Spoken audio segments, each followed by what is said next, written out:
Oh,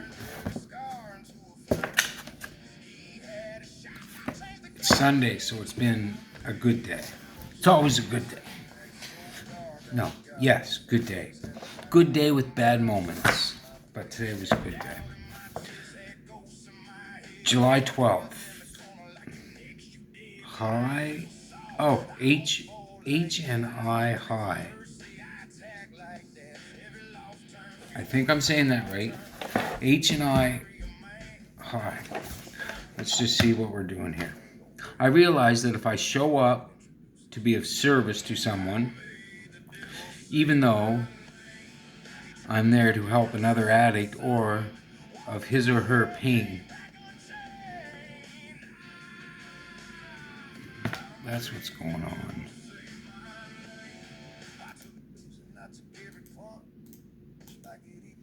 Okay, let's try this again here.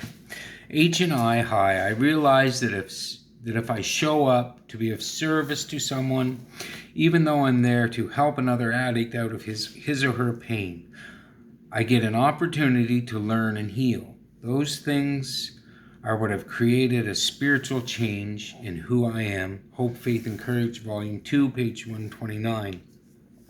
Being a product of hospitals and institutions, H and I deeply wish to thank any member of CA who has ever done an H&I service work. H&I meetings brought into the treatment center planted a seed of hope, causing me to seek out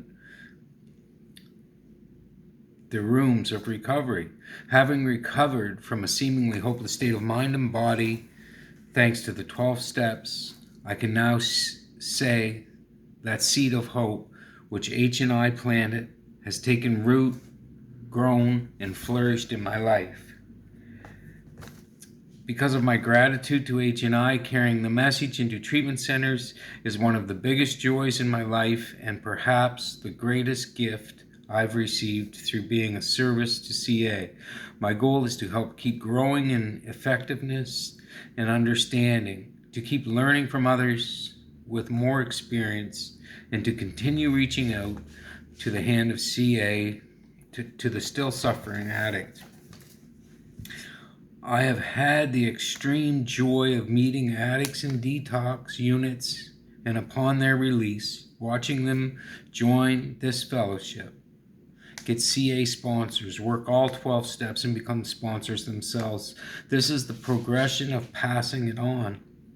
At a recent CA World Service Convention, through my own tears of gratitude, I watched rehab patients brought in by H&I weep with joy. I was again indescribably moved by what I call my H&I high.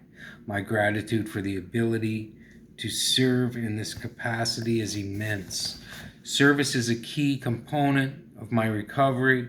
I'm blessed to experience the true joy when newcomers I meet latch onto the program and stick around. Perhaps I may even have said or done something that played a part in their awakening. Being able to relay our spiritual message in this way is absolutely priceless. I've only got to do that a couple times, but I'm always in a position to guide people towards this.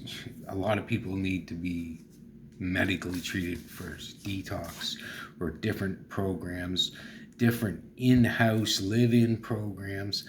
I don't know who put me in these positions for a long time. And I don't know why people chose me to listen to. But I can direct them towards basically any group that ends in A and a lot of different recovery houses. And for some reason, I'll spit it out of my mouth where I think people should start. And for some reason, they listen. And I get a huge reward. There's people in St. John, now this should bother me, or it should that I've steered towards certain things, certain steps, certain ideas, certain principles, spiritual solution. And they're sober longer than me. 5, 10, 15 years. I got 2. These are people I started out with. These are people I've taken through the first 3 steps.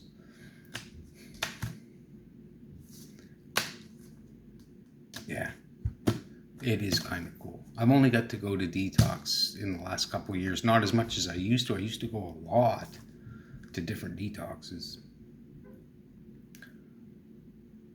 Yeah.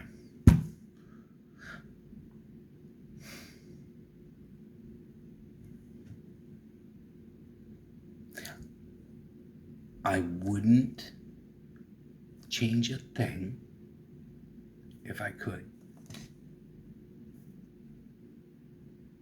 I wouldn't. I got so irritated the first time I heard that. Not one thing would I change if I could. Nothing.